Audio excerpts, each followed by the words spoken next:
En la sesión anterior definimos los antecedentes de cálculo tensorial y terminamos con el convenio de suma de Einstein. Vamos a definir ahora lo que es un tensor.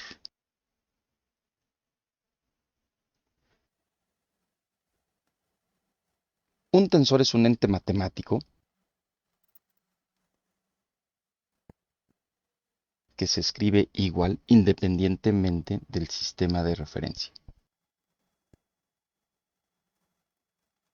Hay diferentes tipos de tensores y estos se definen según el orden, y el orden tiene que ver con los índices libres que estén representados.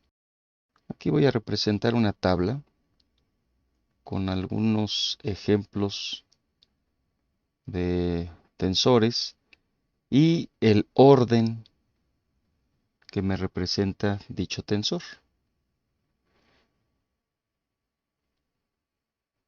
Hay tensores de orden 0 que se representan como una función,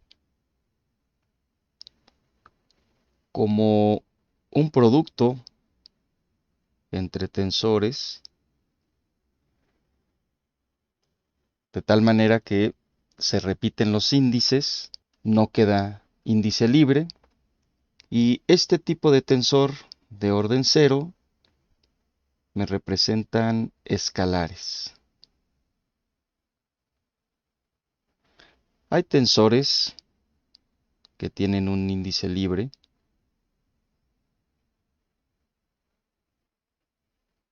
o que representan productos de otros tensores cuyos índices algunos se repiten, quedando libre uno solo de ellos, y este tipo de tensores son tensores de orden 1.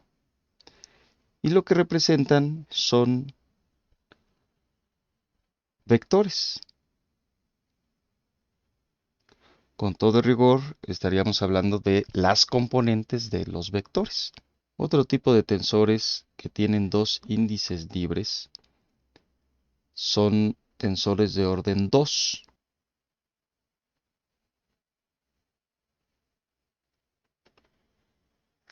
Ya sea que se mantengan como un elemento o con el producto de otros tensores con índices que no se repiten y por lo tanto representarán a este tipo de tensores de orden 2 y que me representarían a las matrices. Es un ente matemático que tiene 9 elementos, equivalente a una matriz. Si tiene más índices libres, pues serán tensores de orden 3, de orden 4, etc. Voy a definirlo hasta aquí con los tensores de orden 0, 1 y 2, que son los tensores más comunes con los que nosotros trabajaremos. Vamos a desarrollar el ejercicio 1, donde se pide utilizar el convenio de suma de Einstein, que está representado en esta expresión dada en notación tensorial, y el objetivo es justamente desarrollar la sumatoria que implica esta expresión dentro del convenio de suma de Einstein, como ya saben. Son dos índices, I y J, cada índice va de 1 a 3, y el convenio de suma de Einstein dice que existe una sumatoria cuando tenemos índices repetidos, superíndice y subíndice. En este producto de tensores tengo un tensor contravariante de segundo orden y un tensor covariante de segundo orden. Como los índices I y J se repiten, entonces no queda ningún índice libre. Y el resultado de este producto es un tensor de orden 0. Un tensor de orden 0 es justamente un escalar. Voy a desarrollar esta expresión de acuerdo al convenio de suma de Einstein. Si bien la ecuación tensorial está dada de esta manera, sabemos que como se repite el índice I y el índice J, pues eso implica que cada índice repetido involucre una sumatoria. La primera sumatoria que voy a escribir es para el índice I y la segunda sumatoria para el índice J. ¿De quién? Pues de la misma expresión, el tensor de segundo orden contravariante que multiplica al tensor de segundo orden covariante. Acuérdense que un superíndice se define como contravariante y un subíndice como covariante.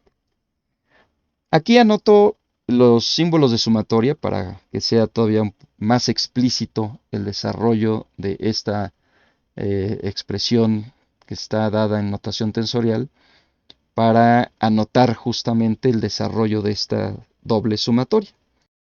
Voy a desarrollar la primera sumatoria, que está definida para el índice J, y entonces tendría el índice I con su sumatoria de 1 a 3, y la sumatoria con respecto al índice J sería la siguiente. Si J vale 1, entonces tendría B, I, 1, C, I, 1. Más, ahora cuando J vale 2, B, I, 2 por C, I, 2, más B, I, 3 por C, I, 3, que es el último término cuando J vale 3.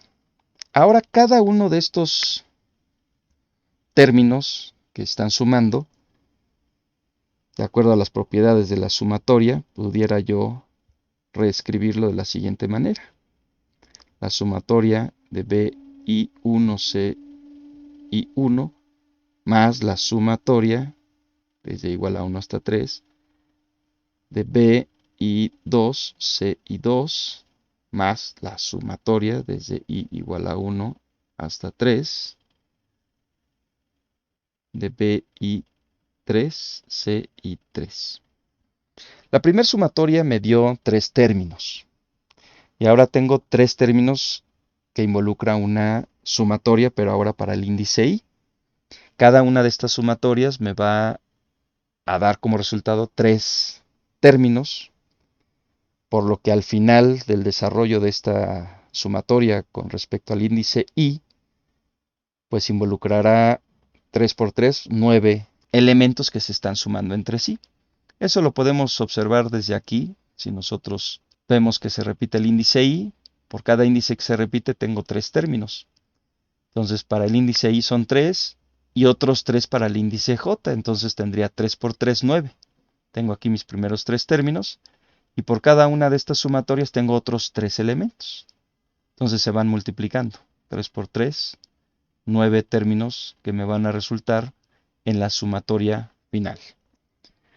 Voy a desarrollar. Entonces tendría para esta primer sumatoria, y lo voy a expresar en el color azul que tienen ahí, sería entonces cuando I vale 1, B1, 1, C1, 1, más cuando I vale 2, B2, 1, C2, 1, más B3, 1, C3, 1.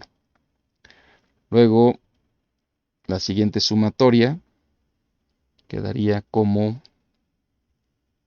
la voy a poner aquí abajo, B12, C12, B22, C22, más B32, C32. Y finalmente el tercer término, que lo voy a expresar en este otro tono de color naranja, pues sería la suma de los siguientes 3 elementos de esa sumatoria. B13, C13, más, y aquí me faltó un más, B23, C23, más B33, C33.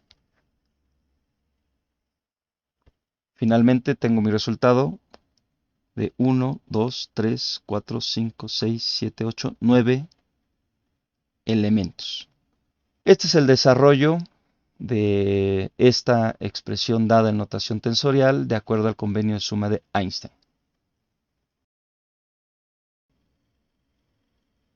Voy a empezar definiendo lo que es el tensor métrico.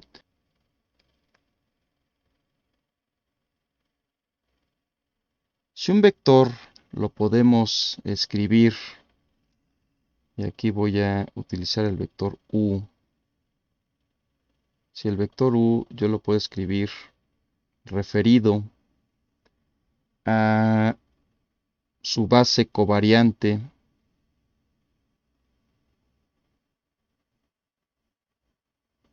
o a su base contravariante, como ya lo habíamos planteado en una sesión anterior, resulta que el tensor métrico,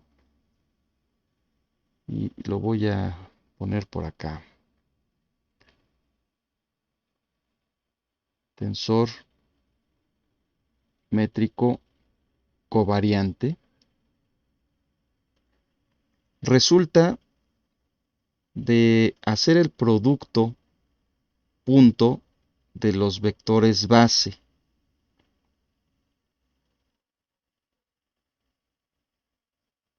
En este caso, los vectores base covariantes.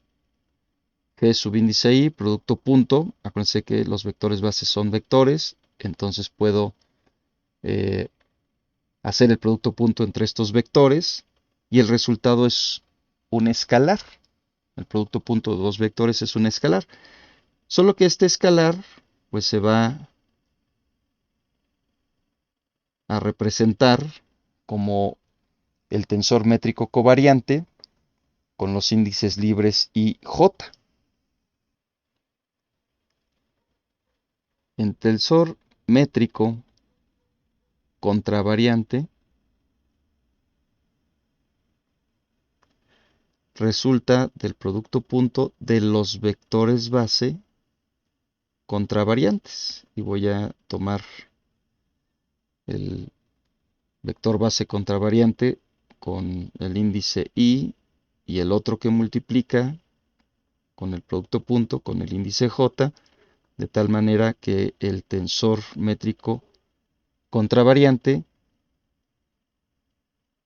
es este elemento donde cada una de los espacios que tiene 1, 1, 1, 2, 1, 3, por los dos índices del tensor métrico, es justamente un escalar.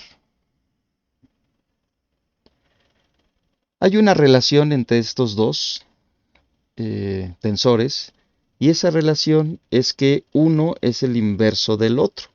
Si pensamos en estos tensores como un arreglo de matrices, entonces resulta que el producto del tensor métrico covariante y K con el tensor métrico contravariante KJ es igual a un elemento, un tensor, que tiene dos índices libres. El índice K se repite, este es el convenio de suma de Einstein, y como se repite, entonces es como si nosotros lo hiciéramos mudo, y por lo tanto el resultado va a ser un elemento que tiene un subíndice I y un subíndice J.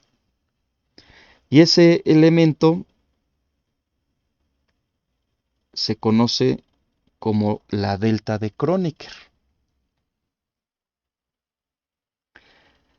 En su equivalente o su representación matricial, esta delta es una matriz identidad. Los elementos dentro de su arreglo, si pensamos en una matriz de 3×3, son nulos si están fuera de la diagonal principal. Entonces vamos a definirla para que quede bien representada esta nueva función o este nuevo elemento del cálculo tensorial. La delta de Kronecker.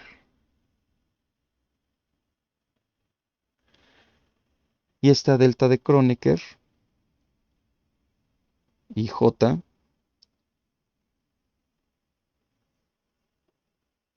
vale 0 si los índices I y J son diferentes. Y vale 1 cuando los índices I y J son iguales. A eso me refiero con que esta delta de Kronecker es, o se puede ver desde un punto de vista del álgebra lineal como una matriz identidad. La delta de Kronecker en este caso tiene un superíndice J y un subíndice I. Y este tipo de tensores que tienen superíndices y subíndices se conoce como tensores mixtos. No es completamente covariante, no es completamente contravariante. Entonces es un tensor mixto.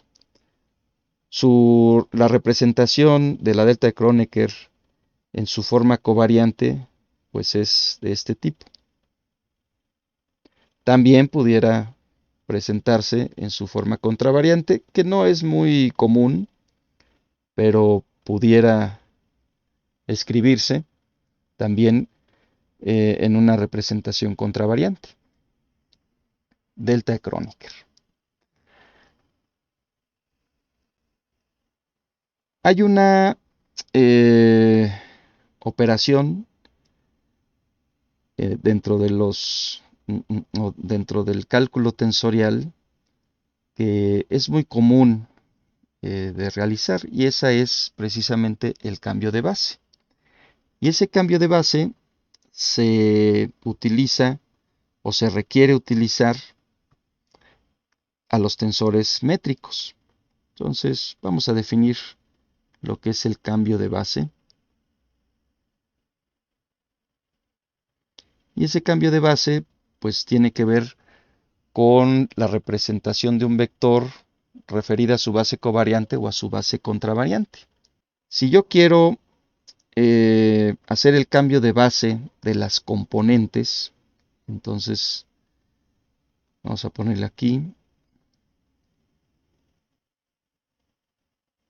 Si yo quiero obtener la componente covariante, entonces si yo tengo la componente contravariante y la multiplico por el tensor métrico covariante, entonces lo que yo tengo como resultado es un tensor de primer orden,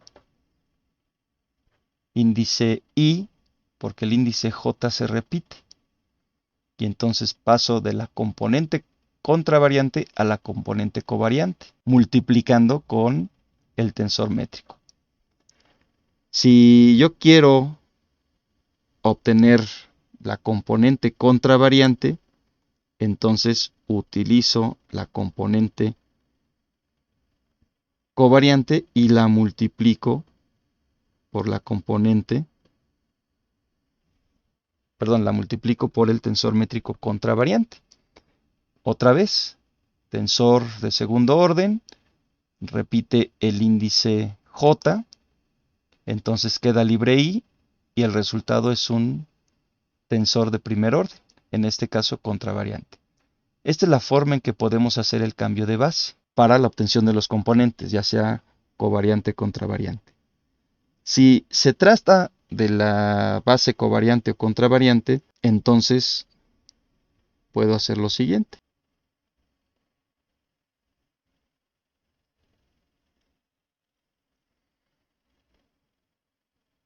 Si yo quiero obtener los vectores base covariantes a partir de los vectores base contravariantes, entonces debo multiplicar esos vectores con el tensor métrico covariante.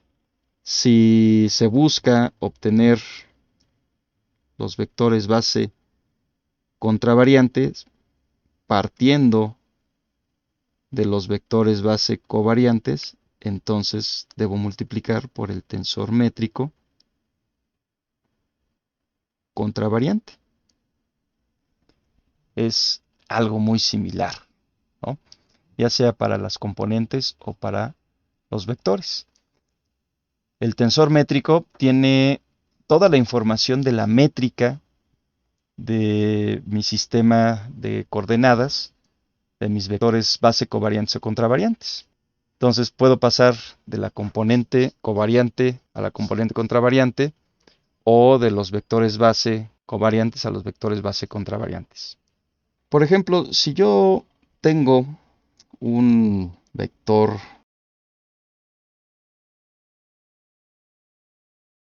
y voy a tomar el vector u, y suponiendo que este vector u esté referido a su base covariante. Si yo sustituyo este vector base covariante con esta expresión, entonces tendría la componente contravariante que multiplica al vector base contravariante por el tensor métrico covariante. Voy a reescribir esto. Tengo la componente contravariante por el tensor métrico covariante por la base, el vector base contravariante. ¿Qué observamos aquí?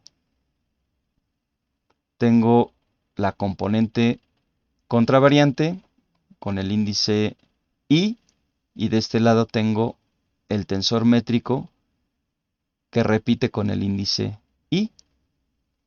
Entonces esto me queda libre con el índice j, y por lo tanto, si yo observo esta expresión que tengo aquí, aunque aquí repite el índice j, si yo los cambio o cambio este con el índice i, entonces claro, este cambiaría también, pero me representa ahora un tensor, el índice i se repite, con índice libre j, y sería en todo caso la componente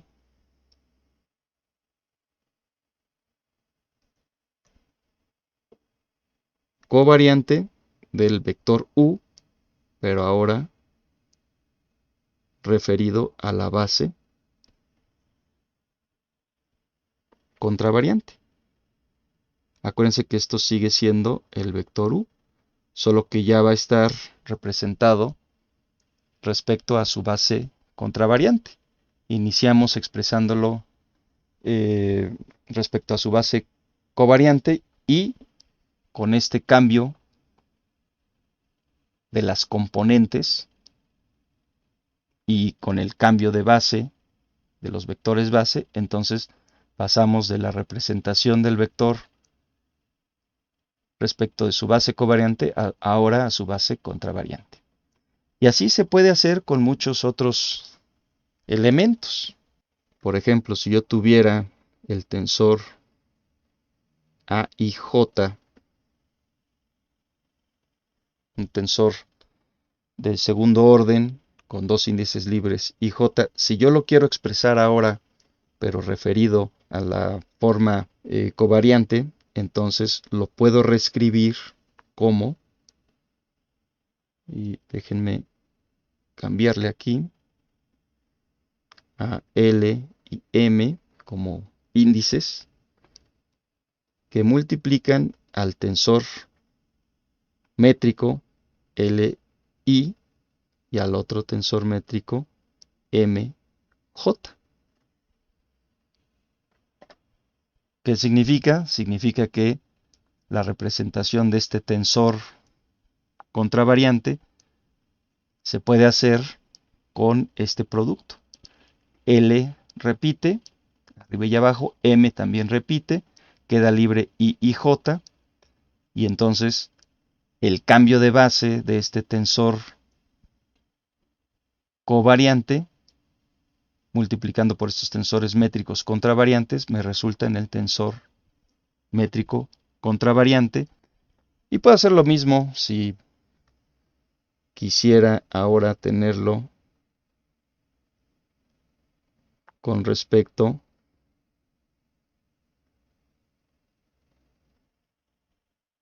al tensor contravariante. Entonces, L, I, G, M, J. Y otra vez, haría el cambio de base, pero del tensor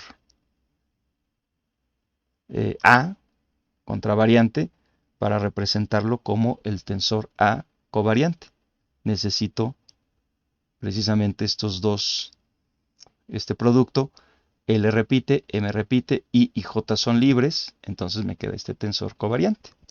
El tensor métrico, acuérdense que proviene de un producto punto. Si yo lo invierto, estos índices se invierten, y eso significa que el tensor métrico es un tensor simétrico.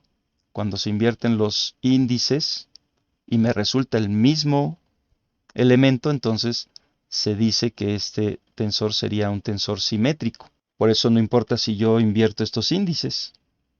Aquí lo puse con LIMJ, pero lo pude haber escrito como IL o JM, o LI o JM.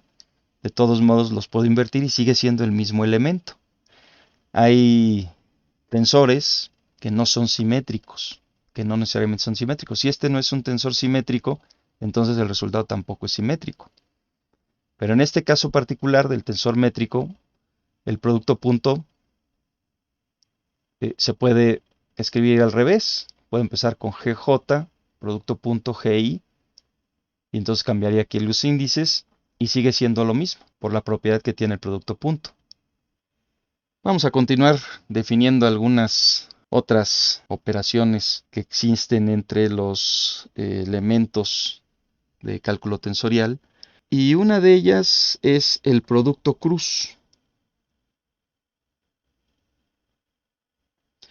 Y este producto cruz lo voy a definir entre los vectores base. Entonces, lo voy a hacer aquí muy general. Si yo tengo el vector base covariante I y presento el producto cruz con otro vector base covariante J, el resultado pues, es otro vector. Es un vector que está referido a una base contravariante. Para poder definir de manera correcta el producto cruz, entonces debo incluir a un tensor que multiplica a un vector base. En este caso, este tensor lo voy a definir con tres índices IJK, y la base a la cual voy a referir el resultado de este producto cruz de los vectores base covariantes va a ser la contravariante. Tengo una operación entre dos tensores, índice I, índice J. El resultado pues debe ser un elemento que tenga dos índices libres, el índice I y el índice J, como es este, porque el índice K se repite. Entonces se hace mudo, por así decirlo, me queda libre I y J. Esta componente del producto cruz de estos dos vectores base se conoce como el tensor permutación. El otro producto cruz sería el de los vectores base contravariantes. Voy a tomar el vector base contravariante I, producto cruz el J, y el resultado sería el tensor permutación contravariante que multiplica al vector base covariante K. Definamos ahora el tensor permutación.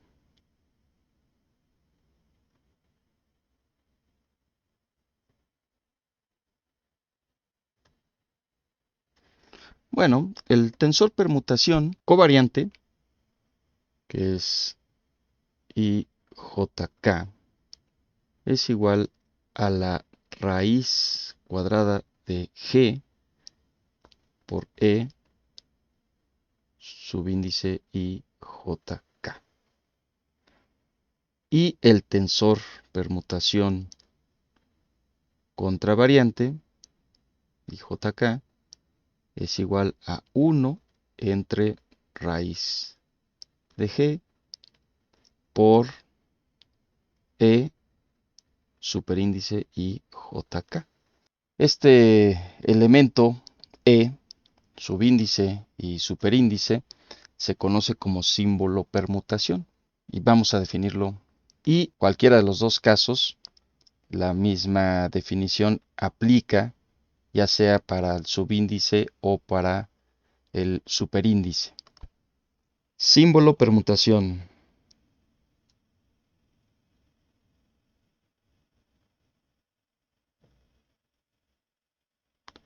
El símbolo permutación EIJK solamente tiene 3 posibles valores. Y pues obviamente hace referencia a su nombre porque tiene que ver con las permutaciones. Vale 1, 0 o menos 1. Vale 1 cuando los índices IJK forman un ciclo. Entonces se dice que vale 1 cuando es cíclico. Vale 0 cuando es acíclico. Y vale menos 1 cuando es anticíclico. ¿A qué me refiero con cíclico o anticíclico? Bueno, los índices IJK pueden tomar valores de 1 a 3, cada uno de ellos. Y voy a poner aquí el 1, por acá el 2 y por acá el 3. En ese orden, si se mantiene justamente este ciclo del valor de los índices, de 1 a 2, de 2 a 3 y de 3 a 1, a esto es lo que se conoce como cíclico. Esto es el ciclo, digamos un ciclo natural en este orden ascendente, 1, 2, 3. Si no se cumple este ciclo, 2, 3, 1, 3, 1, 2, 1, 2, 3, pero mantiene los mismos números, 1, 2 y 3, entonces se habla de un anticíclico o un anticiclo, lo que sería un orden anticíclico, y tendría un valor de menos 1. Si los índices se repiten, alguno de los índices se repite, entonces se habla de un orden acíclico o una permutación acíclica. Y vamos a poner aquí algunos ejemplos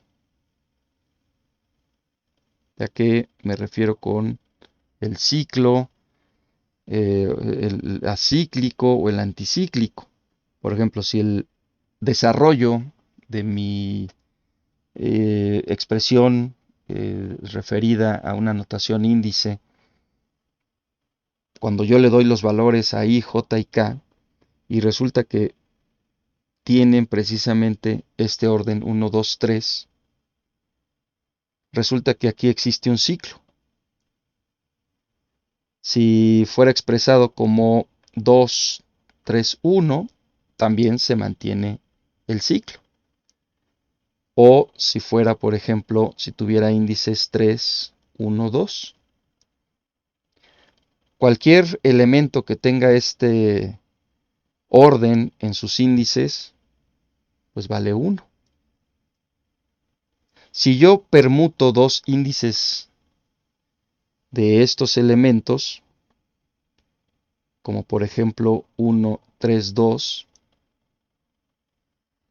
entonces iría en el otro sentido. 1, 3, 2, esto es anticíclico.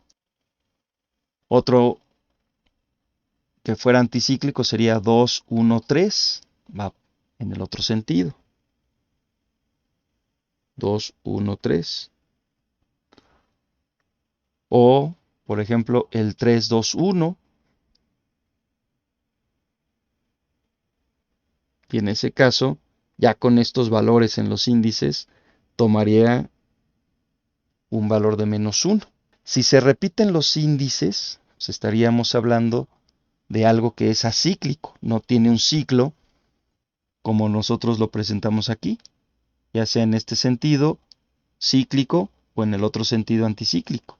Si tengo tres índices 3, 1, 1, pues eso no forma un ciclo. 2, 3, 3 tampoco forma un ciclo. O 1, 1, 1. Y cualquier tipo de representación de un símbolo permutación con índices repetidos, entonces eso tendría un valor de 0. Lo voy a agregar en este otro espacio, nada más como ejemplo, el 1, 1, 2 o el 1, 3, 3, y así hay muchos, y esos tendrán un valor nulo. Ya cuando desarrollamos y le damos valores a algunos elementos que provienen de las ecuaciones en notación tensorial, entonces, justo para el tensor permutación, en donde está involucrado precisamente el símbolo permutación, se tendrá un valor de este tipo: negativo, nulo o positivo. Me falta definir quién es G, y resulta que G es el determinante de alguno de los tensores métricos. Puede ser el tensor métrico covariante o el tensor métrico contravariante. El determinante de esa matriz que me representaría el tensor métrico es el valor de G, y un determinante pues resulta que es un escalar. Vamos a definir algunas operaciones entre tensores y voy a empezar con las más sencillas. Voy a definir al vector U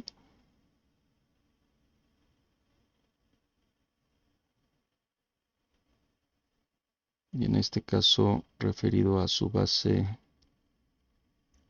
covariante, al vector V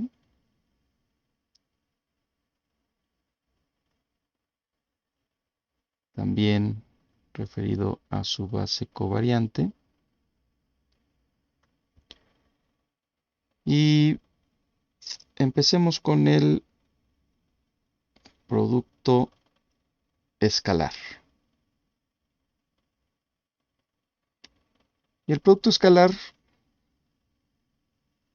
se define como U.V.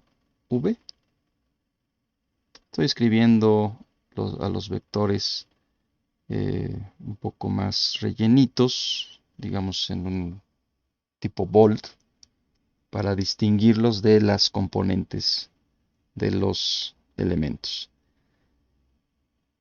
Bueno, esto pues sería el siguiente desarrollo. Voy a sustituir al vector U. Aquí lo tengo con un índice I que se repite. Producto punto el vector V. Y el vector V lo voy a escribir con otro índice para no mezclar los mismos índices en el mismo nivel. Eso sería un error de tipo algebraico en el manejo de las operaciones con notación índice. Entonces, el vector V voy a utilizar el índice J. Y sería este producto punto. Voy a desarrollar el producto escalar del vector U con el vector V. Y tendría U superíndice I por V superíndice J, es decir, las componentes contravariantes del vector U y el vector V. Y por este lado tendría el producto punto de los vectores base. Vector base covariante I, producto punto vector base covariante J. Esto por definición resulta ser el tensor métrico covariante. Entonces, G y J. Este es el producto punto en notación tensorial, pero observen que tengo aquí el tensor métrico que multiplica una componente.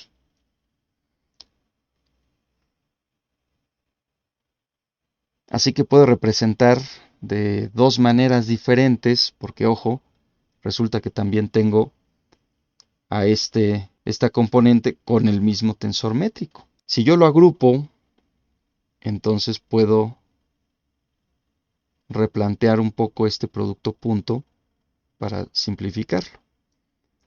Voy a dejar fuera a la componente contravariante U y voy a agrupar la componente contravariante de V y la voy a multiplicar por el tensor métrico covariante. Y esto, por la definición que nosotros tenemos en el cambio de base, sería la componente covariante del vector V. ¿Con qué índice? Si J se repite, entonces tendría el índice I.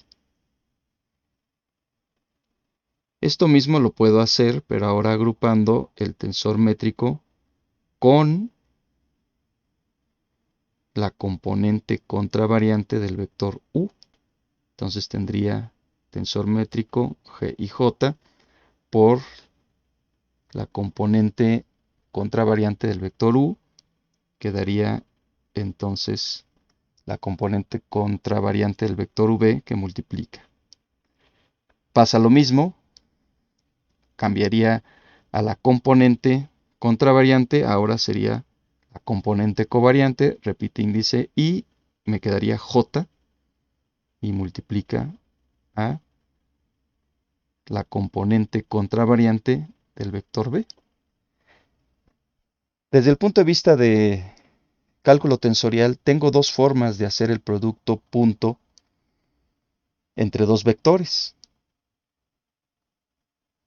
Ya sea que utilice a la componente covariante de uno y la componente covariante del otro, y pues tendría dos opciones. Si yo desarrollo alguna de estas dos opciones del producto punto, entonces lo que tendría es U1, B subíndice 1 más U superíndice 2, V subíndice 2 más U subíndice 3, B subíndice 3. Repite el índice, en este caso I, o puede ser con el índice J, que equivaldría a la componente covariante por la componente contravariante, y otra vez, ¿no? Hasta la tercer componente. No importa en qué sistema de referencia estemos, se puede hacer el producto punto desarrollándolo con las componentes covariantes y las componentes contravariantes, así como lo obtuvimos en este caso. En coordenadas cartesianas resulta que las dos componentes son iguales, es decir, la componente covariante es igual a la componente contravariante. Por eso, en lugar de U subíndice 1 y B superíndice 1, pues sería el producto de las mismas componentes para los vectores U y V. Hay otra operación que voy a desarrollar, la última, para concluir, y esa operación es el producto vectorial. Y en el producto vectorial, pues sería el vector U, producto cruz, el vector V. El resultado debe ser otro vector, que aquí le voy a llamar el vector W. Vamos a sustituir a los vectores U y V para desarrollar justamente este producto cruz o producto vectorial. Tengo el vector U, que sería componente contravariante, vector base covariante, producto cruz, componente contravariante, vector base covariante. El primer vector con el índice I, el segundo vector con el índice J. Bueno, sigo desarrollando, tendría la componente contravariante por la componente contravariante, y como los vectores base son los que operan con el producto vectorial, los voy a representar de este lado, de esta manera. Yo sé cuánto vale el producto cruz entre los vectores base covariantes. Tengo la componente contravariante por la componente contravariante por el tensor permutación IJK por el vector base contravariante. Si resulta que esto es un vector y es el vector W, significa que este vector W tiene una componente covariante porque su vector base es contravariante. Es decir, la componente covariante del vector W pues es justamente este producto entre estos tensores. Y J se repite, queda libre K y es covariante, entonces este resultado es un tensor de orden 1 porque tiene un índice libre que es justamente el índice K. Y esa es la componente del vector W, que es el resultado del producto vectorial. Y con esto yo concluiría esta sesión para más adelante continuar con otras definiciones como es la derivada de una función vectorial.